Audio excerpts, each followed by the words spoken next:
Hey everyone, welcome to Founders 365 with me, Steven Haggerty. Today I'm joined by the co-founder of Carv, Mr. Jamie Grant. How are you today, Jamie? Very good, thank you. How are you? Welcome to the show. Yeah, great to be here. Thank you for having me. No, thank you for coming on. And first and foremost, I always like to ask, co-founder of Carv, what is Carv and what do you guys do? So Carv is a digital ski coach, and it's a system it combines a hardware product. So it's actually a physical product that fits inside your ski boots that measures the pressure and the motion underneath your foot as you ski. And then that sends data to your smartphone where you're essentially coached to be a better skier. So the app has features where every time you finish a run, you get a ski IQ. So say you're doing a good run, you might have a ski IQ of 130. And then you also have a tip on how to improve your skiing.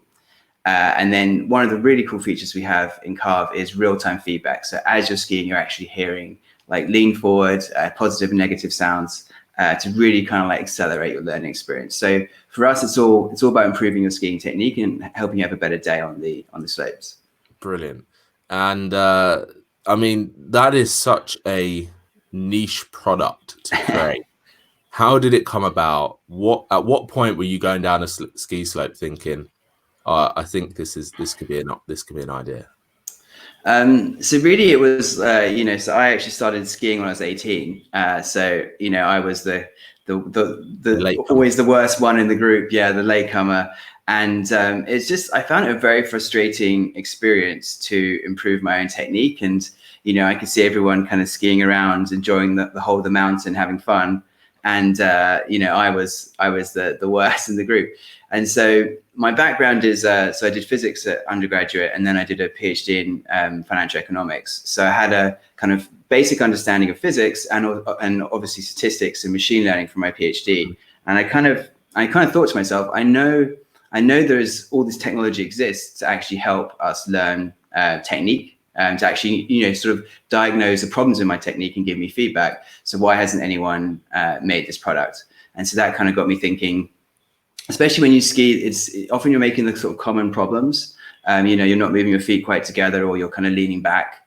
Yeah. And through kind of simple sort of feedback loops and corrective feedback loops, you can really start to improve your technique. And although it's a kind of, I always think when you start a company, it's always best to kind of choose, a relatively narrow niche, because then you can find customers that absolutely really want your product and really love what you're doing. And so for us, like, although the ski market is not that many people ski, there's actually a lot of money in skiing. So it kind of compares in terms of the revenue in the market. It kind of compares about the same as the kind of pro cyclist market, or not pro, but people that buy. When you say there's a lot bikes. of money in skiing, what side of that are you talking about? So, well, there's different parts. So in skiing instruction, for instance, Vail Ski Resorts makes about $230 million in every year, just like, just that one company in ski lessons. Amazing. And then you've also, across the whole market, we estimate it's about $2.5-3 billion of teaching. And then when you come to equipment, it's about $3 or $4 billion. And then when you have accessories, it's about $3 or $4 billion every year.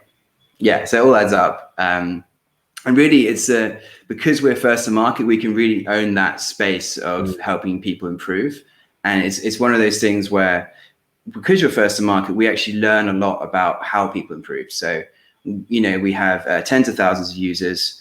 We're constantly giving them tips on how to improve their technique, and then we can actually measure how their technique changed. Yeah. So it's kind of like, if you think about how Google works, Google serves you adverts, so Google serves you search results, and then you click on one, and maybe you sort of scroll down to one, and Google says, okay, actually, Steven really wants result number 5. And then it starts bringing up those results higher. And so we can kind of do the same for the way we teach, because we can see which tips are working better, which tips are improving people's technique. So it's quite a unique vantage point, and it's one that really it's one that's kind of winner take all markets, like Google. Brilliant. You mentioned you're the first to market. Yeah. How has that been with a sort of technology based business, disrupting it? What sort of feedback have you got? Have you had any pushback from people saying that there's no place for that? So I think I suppose what's great about the ski market is it's, it's something that people are so passionate about. So they're really passionate about the sport. And, obviously, you might ask one person, they might not like it, but when you go onto, when you put yourself on Kickstarter and these like big platforms, you can find the people that love you, and that's, and that's when you start to build that. You broke a Kickstarter record. Yeah, so we launched our Kickstarter campaign in 2016 February, and we actually broke the record for a sports product on Kickstarter.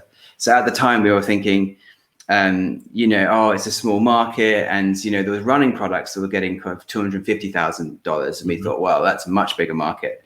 But I think it really goes to show, if you find what really resonates, then you can actually build like a big business. Yeah. And so, so we were looking at these running products thinking, we can never get that high. And we actually, completely broke all the records and actually got to, $275,000. What was your original goal? $50,000. Amazing. How did it feel when you were getting those emails saying, new funder, you've hit your target? Oh, it's great. Yeah, absolutely. Yeah. I think the day before Kickstarter was one of the worst days because you're just so nervous. And then the day of Kickstarter is one of the best days once it starts blowing up. And I think we made about $50,000 in the first day. Wow. So we just completely exceeded our expectations. But just to close the point, so it's kind of, so when you have people that are very excited by the product, that's really great when you start to learn what really resonates. But the challenge of creating a new market is you really have to educate people. So that's why we love the online space, because it gives us the time to educate someone about a complicated product. So very few people have heard of digital ski coach before. Yeah. It's quite an alien concept. We actually see ourselves as one of the forefronts of sports technology, because we're actually trying to teach a skill. Like, if you look across other products in the market, no one's trying to really improve your technique at a sport. Mm-hmm. And so for us, that's a really exciting space. We really think it's the future of sports technology. But as a user that hasn't, as a potential customer, the idea of being taught to improve your skiing technique by a product is really alien. So for us, it means there's a long process of someone seeing maybe an advert and then bringing them to the website. We have a whole YouTube channel that really sort of shows top instructors basically teaching general points of skiing, but using the product to emphasize a certain aspect. So say, for instance, you're trying to improve your edge angle. We have coaches basically talking about how to improve your edge angle and then showing how that's changing their Carv data. So it is a longer process to educate people if you're first to market. But have you noticed a difference in uptake from the Kickstarter day in 2016 to 2020 now, when people are still finding your product and finding the service? Is that curve getting shorter in that education because you're becoming well known? It definitely helps. So for instance, so our Kickstarter video had 2 million views. So brilliant. Like, the ski market has about 100 million people in it, about 110. Mm-hmm. And so being seen by 2% of the people in the market, awesome. And obviously they didn't all buy it. But when we come back the next year, so obviously there's a kind of latent kind of knowledge of the products in the market. And every year we can leverage that. So we're expanding about 2 or 3 times each year. And, obviously we're kind of building momentum. But there's also a challenge to, you've got those kind of early adopters, and now we're kind of becoming a more sophisticated company and trying to broaden out to the early majority of the potential customers. Yeah. Have you had any copycats pop up yet? So we are seeing actually the big companies are moving in. So or at least they're talking about it. So we've had I probably shouldn't name them, but one of the big ski companies is developing products, and it's public information. And they and they've talked about it, but they haven't come to market yet. I think they're having a lot of I don't know, but there's been delays in the product. So I think it was meant to come out this year, but hopefully it will come out this year. How does that feel for you guys, being obviously the first adopters, seeing these big players come to market or try to come to market with it? Are you proud? Is that something that you think, oh wow, we've sort of done something that they've taken note of? Yeah, it's kind of cool. I think definitely the initial reaction is like, oh no. That we have a competitor. But I think, when you think about it, I think, there's so much potential for digital products to actually help us get better at technique, that it's really a big space. And at least in the initial stages of as we kind of educate the market, having someone else in the market essentially educating the market can have some benefits. Obviously, as you go further down the line, there's potential eventually we'll be competing. But right now it's so much about market education that essentially I don't see it as a direct result. And also it also really excites the rest of the market about the space. So you've got other ski companies that are interested, thinking, oh, maybe I should partner with Carv so I can launch a product to compete with the other player. And so it becomes a very interesting market. I think in many ways it is positive and it's certainly positive for the customer, because it means we work harder. It's one of those things. There's no bad press, is there? If a big player's pushing more into the market, you're still going to get known because of that. Yeah, exactly. And I think and we're up for the challenge. Our product has a lot more sensors. So I kind of mentioned it, but so the competing product only measures motion, and we actually measure pressure and motion. So we think we're yet to ski with the product, but we're interested to see how. I bet that'll be a really strange day when they actually. I'm sure you guys will buy it to test it. And, comparing the two products, and let's say it already sounds a little bit more superior, which is great. Let's talk about the development of it then. How did you go from sort of that prototype initial stages of going down the slope, seeing what was needed, that pressure sensor and the tilt sensor, all that kind of stuff? How did you then go from that stage to a finalized product that you guys were happy with? Yeah, so there's definitely a number of elements. So I suppose there's so before Kickstarter, we obviously had the idea for putting sensors into ski boots, and we started developing that product, and we basically made a prototype. So that prototyping stage was really just sort of pushing wires wherever we can, and proving to ourselves that the data was useful, and then we actually worked with a number of professionals to essentially show them their data, and they got really excited to say, oh wow, this is amazing. I could never see this about my skiing. It's really helping me change the way I improve. And then by working with them, we actually kind of started to design the features, and we could prove on Kickstarter essentially that we had a prototype for an awesome product that people were the best people in skiing were very excited by.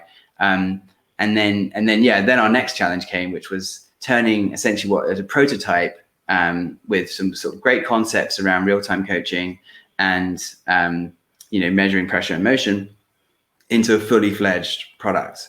And so to do that, we actually had to rethink a lot of the way that we essentially a lot of the methods that people use in manufacturing, because essentially no one had tried to make a very sensitive pressure sensor that is the size of the foot that's very cheap. So there was kind of medical products that existed, and they had about 13 sensors. And so what we basically did is we kind of rethought the way you can measure pressure. It's the same physics principles, but we're essentially using different components that wouldn't normally be used in that setting. And then we came up with a very cheap sensor we can mass produce. And then once we had that sort of initial technical concept, then the next step was to mass produce it. So, there's many intricacies about the way the different parts of the product fit together. I've got one here actually. I can show you. Here's the actual physical product. Amazing. And you say this is a thin pressure.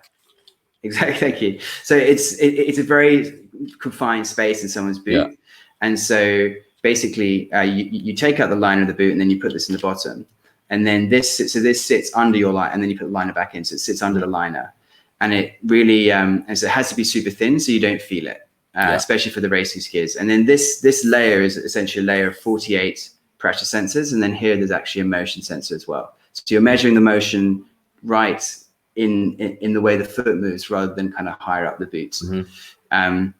So that was so hardware is a very technical challenge. and we spend a lot of time in China. We're very lucky after our Kickstarter to be joined by our VP of Engineering, our now VP of Engineering, Jamie Salter. And with him, we actually, basically, he spent a long time in China, about 3 years, getting all the details of the supply chain right, so that we could produce sort of tens of thousands of these every year. So there's a lot of challenges there. And then also there's the software was a challenge. So no one had really thought about how to coach someone using real-time feedback. Yeah. The only example we could find actually was there's a few coaches that use radio. So they kind of ski behind you whilst you're skiing. And it's a really powerful experience. You kind of finish the ski run thinking, I've learned more in that run than I do normally in a whole day. And so for us, that was great because it showed us how powerful real-time coaching can be. And so we work with those coaches to sort of say, okay, what are you, when are you saying things? How often do you say things? To try and understand what the way we should design the real-time coaching experience, but then all the mechanisms, all the kind of, the analysis of the technique, the recognition of the different characteristics of skiing. There's a lot on the software side as well. So it's quite, it's a full stack product with, so it's really two phases, and obviously they're kind of happening in parallel. So Jamie Salter was doing a lot of that hardware work in China, and then Pruth, my co-founder, and I were focused on, I guess we had the fun bit because we were skiing, testing. I can imagine that meeting. All right, who's going to go to China, go to all the factories and see all the sensors, and then who's going to go to the slopes? And I'm sure you put your hand up pretty quick. Yeah. I think Pruth has also spent a lot of time in China, but it's definitely part. I think what people forget though is when you're designing a product, you're not just kind of skiing down the slope and just without thinking.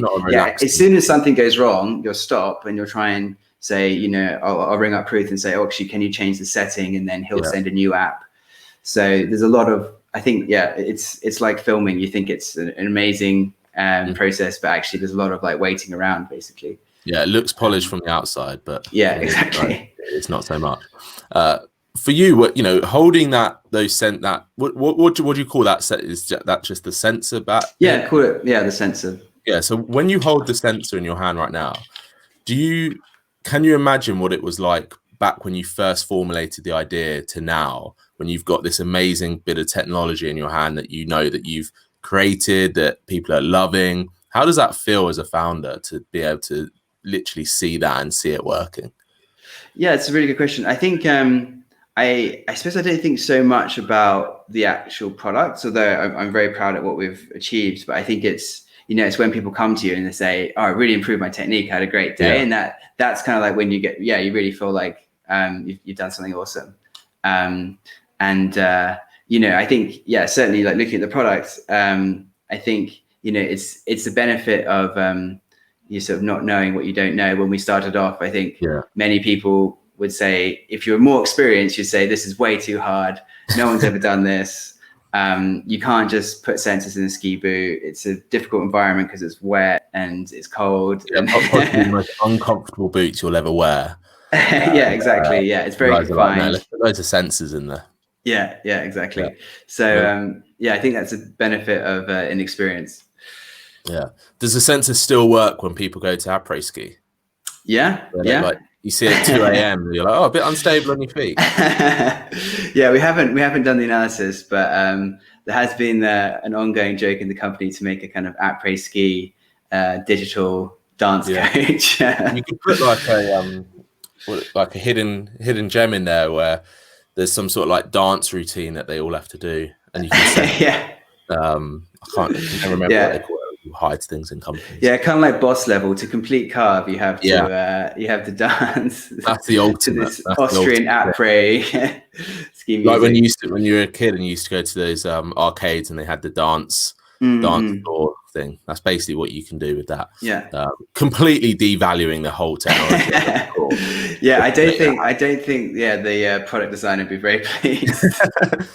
In your next meeting, right, we're doing a little bit of change, of course. We're gonna put this in. I've got this great idea, guys. So what's next for Carv? What's next for you guys? Where do you want to be? Is this like a worldwide domination idea? Do you want to replace physical lessons, or have you got a very niche area where you guys want to grow into?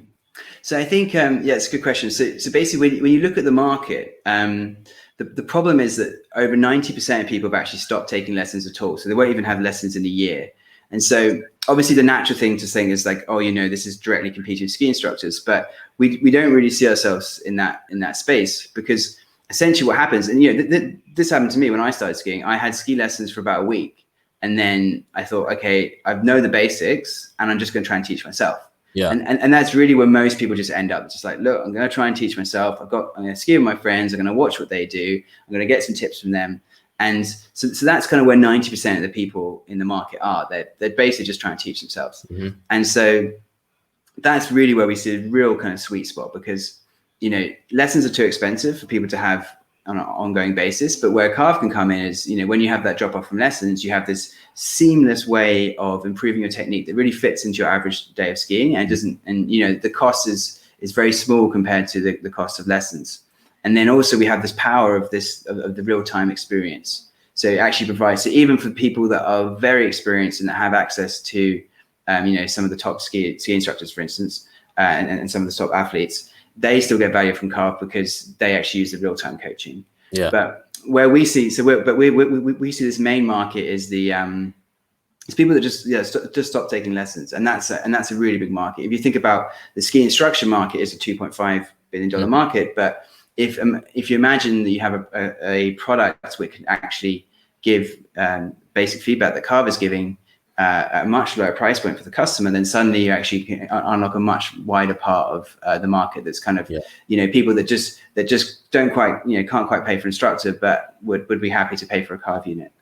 How do you anticipate to get in front of that 10% then? Are you going to partner with the ski instructors, and then after that 1 week they go, right, you've done your week, go and purchase Carv, and they're going to be your teacher from now on?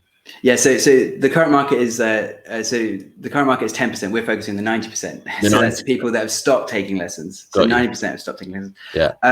So really for us, it's so you're kind of on the right line. So essentially what we're working with is with a kind of team of ambassadors, and they are top instructors who are teaching, have a kind of full lesson program every year, and so we kind of they will speak to Carv, so they will speak to their clients about Carv, but then on a kind of much more scalable platform, we have our YouTube channel. So what we're trying to do with our YouTube channel is capture all of the intent, the online intent for people to improve a skiing technique.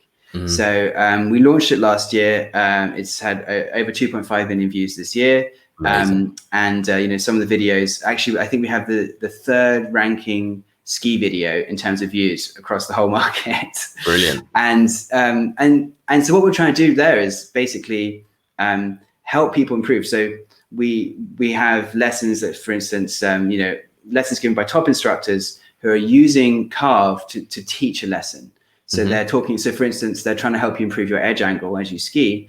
And then there'll be lots of tips to improve your edge angle, but then they'll show you how you can see what they're doing is actually changing their data, and you can see that in the Carv. So it kind of gives an objective way of people actually understanding how the system works. Yeah. So as well as being great for helping people improve a technique, we're also educating people about the product so that we can get that kind of intent to improve and actually convert that into a Carv user.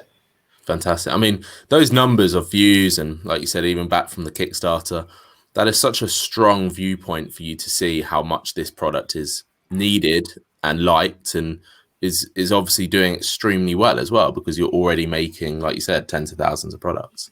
For you, when you think about those next steps of that continued growth, are you already working on sort of a V2 product? Is that you're going to expand the product range? What's next? Yeah, so certainly we always, like every year, we really improve the product. So we're always iterating on the hardware. There's things that we can do to improve the performance of the sensors, the robustness. Every year we look at what we can improve, and then we make it better. So in terms of the hardware, it's continually incrementally improving.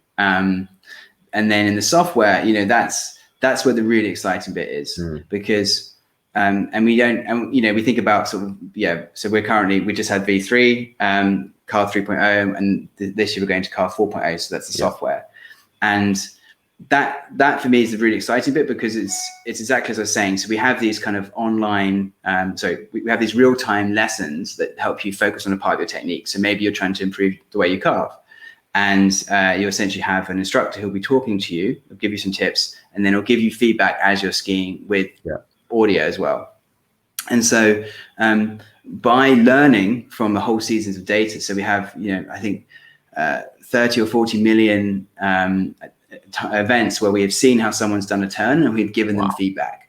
So we've got this huge amount of data for you. Yeah, we've got this huge data set. Yeah, and we can give that to the machine learning algorithms, and we can say, which of these tips, at which point in someone's ski turn, all these different parameters that we can try and optimize to make them better at skiing. So we have that ski IQ metric that I mentioned, and so that's basically how close you ski to an instructor, and then we can give these tips, and we can choose, we can optimize the whole system to get you to ski more like an instructor. That's basically the goal, to improve your technique. And so every year we're really trying to improve that. So we have some new lessons coming this year, a lot of optimizations and improvements. So essentially we're giving more information to the algorithms so that they can get better at choosing the right tips. So data is power, right? Yeah, exactly. So it's like there's things like how your last runs were, there's things like how you've been doing generally, there's things like what grade of run you're on, what the weather's like, what the snow was like yesterday, how that all these like small little factors kind of build up to get a better picture of your day of skiing, so we can get better at getting you improving your technique, essentially. Yeah. So that's what we get excited by, and that's and that's what we're working on every year. And then obviously there's like a host of extra features and improvements to the product on top of that. One of my final questions is, to you personally, you mentioned that you were a late ski comer. Yeah. 18 is considered late in skiing. I think I first went on a slope at 14, and then even that was considered late. And I could never forget my first ever time on skis. I just ended up, it was a proper like Mr. Bean moment. I just started sliding down. I'm like, I don't know what I'm doing, and everyone goes, "Oh, that was really well done, well done." At least you got supportive friends. Yeah, exactly. Yeah, I just ended up aiming for a pole, and I crashed into it. That's how I stopped. But I improved slightly from then. Everyone has that sort of story. For you, when you're 18, first time on ski slopes, did you ever envision that you would own a tech company focusing on improving people's skiing? Absolutely not. I would have loved it. No. Actually, the first time I stepped on skis, that's exactly what I thought I'd be doing. No. I think, obviously my kind of love for the sport grew. Yeah. And for me, it's, it's just kind of, sort of looking for opportunities and then taking sort of one step at a time to go for the next opportunity. But, it certainly wasn't the initial plan. I mean, I knew I loved the sport, but I certainly didn't know I would make it. It's a great example of, you found a sport or a passion, and you decide, and you thought, actually, there's something here, there's an opportunity here, and you went for it. Whereas you could have quite easily just carried on doing what you were doing, skiing in the winter or whenever you skied, and never forming this company. But obviously there was that thought for you to think, actually, there is this opportunity here. And now you've created Carv, and it's doing super well. And I'm really looking forward to seeing you guys evolve and all the next versions. And I think the next time I go skiing, I'll have to make sure I have a Carv on me. Yeah, we'd love to have you as a customer. Excellent. Jamie, thank you so much for coming on. My final question is, how can people find out more about Carv? So just go to getcarv.com. And we've got the website where, as I mentioned, we're currently sold out of products. Please sign up to the waiting list. And then when we get next season's stock of units, and you'll be first to hear about it. Love it. Jamie, thank you so much for coming on. Best of luck with Carv moving forward. And I have no doubt that you guys will be smashing it even more. Thanks so much. Cheers. Thanks everyone for listening and watching. This has been Founders 365.